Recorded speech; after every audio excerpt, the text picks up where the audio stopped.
एक आदमी नदी में कूदकर अपनी जान देने ही वाला था कि तभी उसके फोन पर बैंक की कॉल आती है। सामने से आवाज आती है कि उसने इस महीने की लोन की किश्त जमा नहीं की है। ये सुनकर उसका जीने का मन और भी टूट जाता है और वह पुल से नदी में छलांग लगा देता है। लेकिन किस्मत को कुछ और ही मंजूर था। तैरना न आने के बावजूद भी वो डूबता नहीं, बल्कि तेज बहाव उसे नदी के बीच बने एक सुनसान छोटे से द्वीप पर पहुंचा देता है। पानी में डूबने के डर से वह दोबारा नदी में कूदने की हिम्मत नहीं जुटा पाता और दूर शहर की ऊंची इमारतों को देखकर वहां जाने की कोशिश करता है, लेकिन हर तरफ सिर्फ नदी ही नदी होती है। तभी उसे एहसास होता है कि वह इस छोटे से द्वीप पर पूरी तरह फंस चुका है। वहाँ एक पुल तो है, लेकिन उसके खंभे इतने चिकने हैं कि उन पर चढ़ना नामुमकिन है। उसका मोबाइल भी पानी में खराब हो चुका होता है, इसलिए वह रेत पर बड़े बड़े अक्षरों में हेल्प लिखकर किसी के आने का इंतजार करने लगता है। पूरी रात बीत जाती है, लेकिन कोई उसकी मदद के लिए नहीं आता। अगली सुबह एक टूरिस्ट जहाज वहाँ से गुजरता है। वह खुशी से अपने कपड़े ठीक करता है और मुस्कुराते हुए दोनों हाथ फैलाकर जोर जोर से मदद के लिए चिल्लाने लगता है। लेकिन जहाज पर मौजूद लोगों को लगता है कि वो उन्हें हाथ हिलाकर हाय हेलो कर रहा है। सभी लोग मुस्कुराते हुए उसे जवाब में हाथ हिलाते हैं और जहाज आगे निकल जाता है। जब तक वो अपनी बात समझा पाता तब तक बहुत देर हो चुकी होती है। इसके बाद कई दिनों तक कोई और जहाज नहीं आता। धीरे धीरे उसकी सारी उम्मीद टूट जाती है और वो सोचता है कि अब इस तरह जीने का कोई मतलब नहीं है, इसलिए फांसी लगाकर अपनी जान देने का फैसला करता है। लेकिन जैसे ही वह रस्सी गले में डालता है, उसके पेट में जोर का दर्द उठता है। पानी में देर तक रहने की वजह से उसका पेट खराब हो चुका होता है। वो झाड़ियों में बैठा होता है, तभी उसकी नजर जमीन पर उगे छोटे छोटे फूलों पर पड़ती है। वह एक फूल तोड़कर छकता है और हैरान रह जाता है, क्योंकि उसका स्वाद बहुत मीठा होता है। उसी स्वाद के साथ उसे अपना बचपन याद आ जाता है। उसकी आंखों से आंसू निकल आते हैं। उसे एहसास होता है कि बीता हुआ समय कभी वापस नहीं आता। काफी देर रोने के बाद उसका दिमाग शांत हो जाता है और वो सोचता है कि अगर एक दिन इस द्वीप पर मरना ही है तो फिर आज ही मरने की इतनी जल्दी क्यों। इसके बाद वह नदी का गंदा पानी भी पी लेता है, जंगल में उगे मशरूम भी खा लेता है और अपने ऊपर चढ़े कर्ज की भी चिंता छोड़ देता है। उसे लगता है कि जब मौत तय है तो अब किसी बात का डर नहीं बचा। अगले दिन उसकी सोच पूरी तरह बदल चुकी होती है।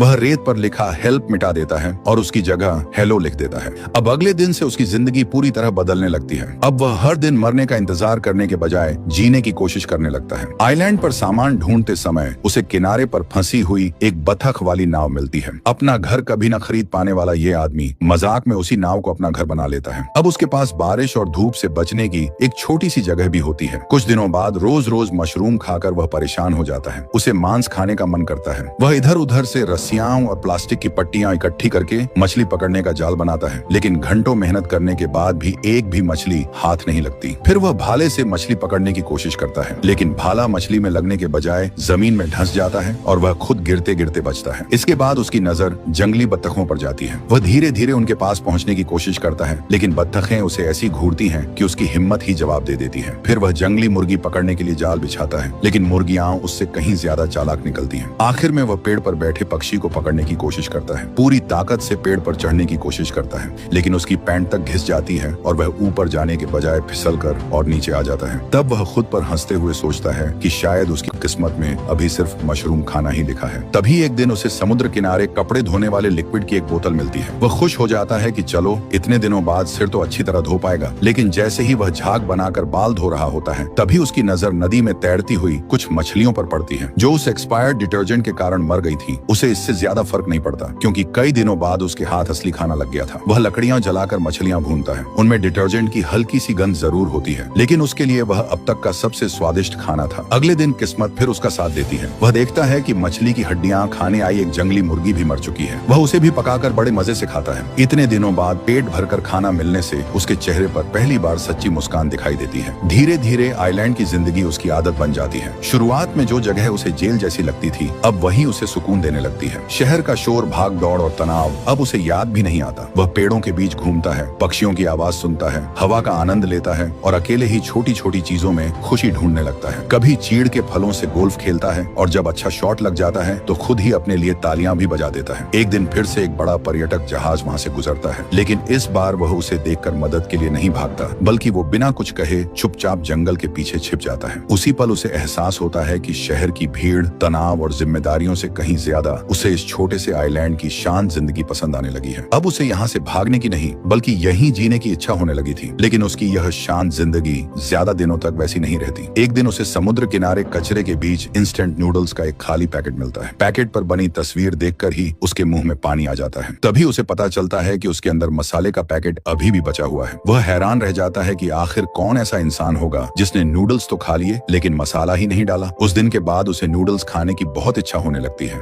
उसे अब भुनी हुई मछली और चिकन भी फीके लगने लगते हैं। वह घंटों उस पैकेट को देखता रहता और उसमें बची हुई खुशबू को सूंघकर ही अपने मन को बहलाता। रात में उसे सपने भी सिर्फ उसी स्वादिष्ट नूडल्स के आने लगते। अगले ही दिन वह ठान लेता है कि चाहे कुछ भी हो जाए वह इस आइलैंड पर खुद अपने हाथों से नूडल्स बनाकर रहेगा। वह तरह तरह के पौधे और घास इकट्ठी करता, उन्हें पीस कर पानी में मिलाता और आटा बनाने की कोशिश करता, लेकिन हर बार उसकी मेहनत बेकार चली जाती। दिन बीतते गए लेकिन उसे सफलता नहीं मिली। अब उसका पूरा दिमाग सिर्फ एक कटोरी नूडल्स के बारे में सोचता रहता। कई बार तो उसके मुंह में पानी आ जाता और वह निराश होकर बैठ जाता। उसने एक बार सिर्फ मसाले का पैकेट ही खा लेने का भी सोचा, लेकिन आखिरी समय पर उसने खुद को रोक लिया। उसे लगा कि अगर उसने अब भी मसाला खत्म कर दिया तो उसके पास उम्मीद की आखिरी वजह भी नहीं बचेगी। एक रात वह सपने में नूडल्स खा ही रहा होता है कि अचानक नाव की छत पर कुछ गिरने की आवाज से उसकी नींद खुल जाती है। बाहर निकलकर वह देखता है कि पूरी नाव पर पक्षियों की बीट फैली हुई है। तभी उसके दिमाग में एक अजीब सा विचार आता है। वह सोचता है कि ये पक्षी रोज कहीं न कहीं से अनाज खाकर आते हैं। अगर उनकी बीट में अनाज के दाने बचे हों तो शायद उनसे फसल उगाई जा सकती है। ये सोचकर वह अपने पुराने क्रेडिट कार्ड से सारी बीट इकट्ठा करता है और आइलैंड के बीचों बीच जमीन साफ करके एक छोटा सा खेत तैयार करता है। उसके पास खेती का कोई सामान नहीं होता, इसलिए वो नाव की सीट को ही फावड़े की तरह इस्तेमाल करता है। घंटों मेहनत करके मिट्टी तैयार करता है और जो भी दाने उसे मिलते हैं उन्हें सावधानी से बो देता है। इसके बाद अपने पुराने सूट से एक पुतला बनाकर खेत के बीच खड़ा कर देता है। लेकिन इस दौरान उसे बिल्कुल भी अंदाजा नहीं होता कि शहर की एक ऊंची इमारत से एक लड़की पिछले कई दिनों से उसकी हर हरकत देख रही है। वह लड़की गंभीर सामाजिक डर और अकेलेपन में जी रही होती है।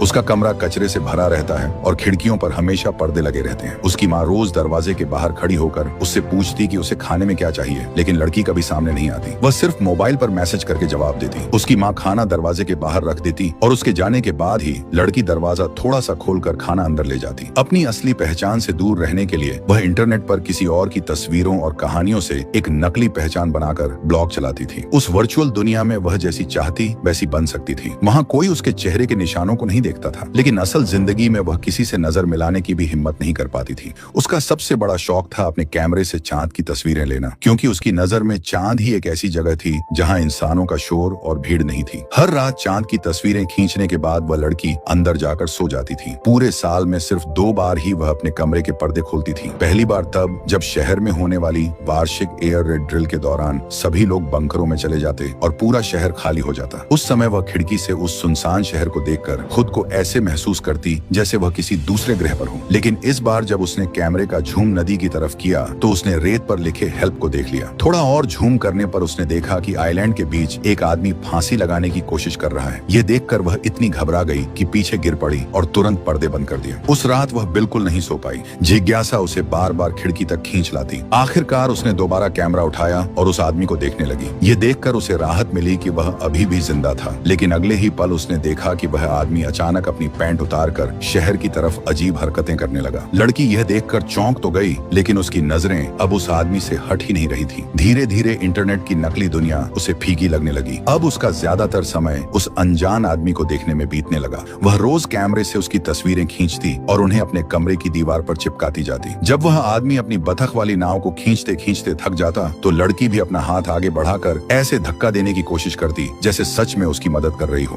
पहली बार उसके मन में किसी इंसान से जुड़ने और उससे बात करने की इच्छा जागी थी। तभी एक दिन वह आदमी हमेशा की तरह समुद्र किनारे कुछ काम की चीजें ढूंढ रहा था। तभी अचानक उसकी नजर एक अजीब सी चमक पर पड़ी। उसने ऊपर देखा तो एक कांच की बोतल पेड़ की शाखा में फंसी हुई थी। वह जल्दी से बोतल उतार कर खोलता है। अंदर सिर्फ एक सफेद कागज था जिसमें हेलो लिखा था। ये देखकर वह हैरान रह गया। उसे तुरंत याद आया कि कुछ दिन पहले उसने भी रेत पर हेलो लिखा था। वह नदी के किनारे जाकर दूसरी तरफ देखने लगा कि कहीं कोई सचमुच उसे देख तो नहीं रहा। फिर अचानक उसके दिमाग में आया कि शायद सामने कोई सनकी या अजीब इंसान रहता हो। ये सोचकर उसने तुरंत अपने पुतले की पैंट उतारकर खुद पहन ली, ताकि अगर कोई उसे देख भी रहा हो तो वह बेवजह शर्मिंदा न हो। लेकिन उसके मन की बेचैनी खत्म नहीं हुई। सच जानने के लिए उसने भी एक जवाब को रेत में लिख दिया। अगले दिन ठीक उसी जगह उसे फिर एक बोतल मिली। कांपते हाथों से उसने उसे खोला। इस बार अंदर उसके संदेश का जवाब था। अब उसे यकीन हो गया कि नदी के उस पार कोई ऐसा इंसान है जो उससे बात करना चाहता है। उस दिन के बाद उसकी जिंदगी फिर बदल गई। अब वह अकेला नहीं था। हर नए संदेश के साथ उसके अंदर जीने की नई उम्मीद जागने लगी। वह पहले से कहीं ज्यादा मेहनत से अपने खेत में काम करने लगा और फिर एक सुबह उसकी मेहनत रंग लाई। मिट्टी से एक छोटा सा मकई का पौधा बाहर निकल आया था। वह घुटनों के बल बैठकर उसे देर तक देखता रहा। उसकी आंखों में खुशी के आंसू थे। उसे महसूस हुआ कि अगर यह पौधा बड़ा हो गया तो एक दिन वह अपने हाथों से आटा बनाकर आखिरकार अपने सपनों वाले इंस्टेंट नूडल्स भी बना सकेगा। लंबे समय बाद पहली बार उसे भविष्य का इंतजार अच्छा लगने लगा। दिन बीतते गए और मकई का पौधा धीरे धीरे बड़ा होने लगा। वह हर रोज उसकी देखभाल करता जैसे वह कोई साधारण फसल नहीं बल्कि उसकी नई जिंदगी की उम्मीद हो। लेकिन तभी एक दिन अचानक एक डिलीवरी बोट द्वीप के किनारे आकर रुकी। उसमें से एक डिलीवरी बॉय उतरा और उसके सामने गर्मा गर्म नूडल्स के 3 पैकेट रख दिए। आदमी कुछ पल तक उन पैकेटों को चुपचाप देखता रहा। जिस खाने के लिए वह महीनों से संघर्ष कर रहा था वही आज बिना किसी मेहनत के उसके सामने रखा था। लेकिन अगले ही पल उसने ऐसा फैसला लिया जिसकी किसी ने उम्मीद नहीं की थी। वह तुरंत डिलीवरी बॉय के पीछे भागा और उसे रोक लिया। फिर उसने तीनों पैकेट वापस उसके हाथ में दे दिए। डिलीवरी बॉय भी हैरान रह गया कि आखिर कोई इंसान इतनी मुश्किल से मिला खाना वापस क्यों कर रहा है। आदमी मुस्कुराते हुए कहता है कि अब यह नूडल्स सिर्फ एक खाना नहीं रह गया है, ये उसकी उम्मीद, उसकी मेहनत और उसके जीने की वजह बन चुका है। अगर उसे यह सब इतनी आसानी से मिल गया तो उसके इतने दिनों के संघर्ष का कोई मतलब नहीं बचेगा। इसलिए वह चाहता है कि एक दिन वह अपने हाथों से उगाई हुई फसल से खुद यह नूडल्स बनाए। इसके बाद वह डिलीवरी बॉय से एक और छोटी सी मदद मांगता है। वह कहता है कि जिसने भी उसके लिए यह खाना भेजा है उसे उसकी तरफ से धन्यवाद जरूर कहना। तभी कुछ समय बाद नदी के रास्ते उसे फिर एक कांच की बोतल मिलती है जिसके अंदर सॉरी लिखा था। वह समझ जाता है कि नदी के उस पार रहने वाली लड़की शायद बिना पूछे उसकी जिंदगी में दखल देने के लिए माफी मांग रही है। आदमी भी बिना कुछ लिखे अपनी मेहनत और अपने धैर्य से उसे जवाब देने का फैसला करता है। मौसम बदलता है, गर्मी बीतती है, बारिश आती है और फिर पतझड़ का समय आ जाता है। आखिरकार उसकी मेहनत रंग लाती है। खेत में मकई के साथ साथ कई तरह की सब्जियां और पौधे भी उगाते हैं। अब वह अपने सबसे बड़े सपने को पूरा करने की तैयारी शुरू करता है। सबसे पहले वह मकई को पीसकर उसका आटा बनाता है, फिर उसमें पानी मिलाकर गूंथता है। बेलन न होने की वजह से वह खाली कांच की बोतल से ही आटा बेलता है। उसके बाद बड़े ध्यान से उसे पतली पतली पट्टियों में काटकर नूडल्स तैयार करता है और उन्हें उबलते पानी में पकाता है। जब सारी तैयारी पूरी हो जाती है तब वह महीनों से संभाल कर रखा हुआ मसाले का छोटा सा पैकेट खोलता है। फिर डिलीवरी बॉय द्वारा लाए गए सॉस को अपने हाथों से बनाए नूडल्स में अच्छी तरह मिलाता है। कई महीनों की मेहनत, इंतजार और उम्मीद के बाद आखिरकार उसके सामने उसके सपनों की एक कटोरी नूडल्स तैयार होती है। वह पहला निवाला मुंह में रखता है और धीरे धीरे उसका स्वाद महसूस करता है। अगले ही पल उसकी आंखों से आंसू बहने लगते हैं क्योंकि उसके लिए यह सिर्फ नूडल्स की एक प्लेट नहीं थी बल्कि उस इंसान की जीत थी जिसने मौत को छोड़कर फिर से जीना सीख लिया था। कुछ समय बाद उसे नदी के रास्ते एक और कांच की बोतल मिलती है। इस बार उसमें उसके लिए शुभकामनाओं का संदेश था। लेकिन अब उसके मन में एक ही सवाल घूम रहा था, आखिर वह इंसान कौन है जो इतने दिनों से दूर रहकर उसकी परवाह कर रहा है। आखिरकार वह हिम्मत जुटाकर नदी किनारे एक संदेश छोड़ देता है कि वह उस अनजान दोस्त से एक बार मिलना चाहता है। उसे पूरा यकीन था कि जल्द ही जवाब मिलेगा, लेकिन दिन बीतते गए और दूसरी तरफ से कोई जवाब नहीं आया। इसी बीच एक रात भयानक तूफान आ जाता है। तेज हवाएं और बारिश उसकी महीनों की मेहनत पर पानी फेर देती है। उसका छोटा सा खेत पूरी तरह बर्बाद हो जाता है, फसल नष्ट हो जाती है और उसकी बतख वाली नाव भी तेज बहाव में बह जाती है जिससे वह टूट जाता है। अगली सुबह जैसे ही मौसम साफ होता है शहर के अधिकारी और पुलिस वहां पहुंच जाते हैं। दरअसल वो आइलैंड एक संरक्षित क्षेत्र था जहां किसी बाहरी व्यक्ति का रहना मना था, जिससे वे उसे जबरदस्ती वहां से हटाने लगते हैं। आदमी बार बार उनसे विनती करता है कि उसे यहीं रहने दिया जाए क्योंकि वह अभी किसी का इंतजार कर रहा है, लेकिन उसकी एक नहीं सुनी जाती और उसे जबरदस्ती वहां से ले जाया जाता है। दूसरी तरफ ऊंची इमारत में रहने वाली लड़की कैमरे से यह सब देख रही होती है। वह समझ जाती है कि अगर आज उसने कुछ नहीं किया तो शायद वह आदमी हमेशा के लिए उसकी जिंदगी से चला जाएगा। कई सालों से अपने कमरे में कैद रहने वाली लड़की पहली बार बिना डरे दरवाजा खोलती है। वह धूप में बाहर निकलती है और पूरी ताकत से उसकी तरफ दौड़ पड़ती है। उसके चेहरे पर पुराने जख्मों के निशान अब भी थे, लेकिन अब उसको इससे कोई फर्क नहीं पड़ रहा था। उधर पुलिस आदमी को शहर में छोड़ देती है। सब कुछ खो देने के बाद वह फिर से पूरी तरह निराश हो जाता है। उसके कदम अनजाने में उसी ऊंची इमारत की तरफ बढ़ने लगते हैं जहां से कभी उसने अपनी जान देने का फैसला किया था। तभी पीछे से लड़की दौड़ती हुई आती है, लेकिन जब तक वह पहुंचती आदमी बस में बैठ चुका होता है। लड़की पूरी ताकत से बस के पीछे दौड़ती है लेकिन पहुंच नहीं पाती। लेकिन उसी समय शहर में एयर रेड सायरन बज उठता है। सुरक्षा नियमों की वजह से बस को पुल के नीचे रोक दिया जाता है। ये देखकर लड़की जल्दी से दौड़कर बस में चढ़ जाती है और सीधे उस आदमी के सामने पहुंच जाती है। दोनों कुछ पल तक बिना कुछ बोले एक दूसरे को देखते रहते हैं। जिन दो लोगों ने अकेलेपन, दर्द और जीने की उम्मीद खो दी थी वे आखिरकार आमने सामने खड़े थे और इसी मोमेंट के साथ मूवी खत्म हो जाती है।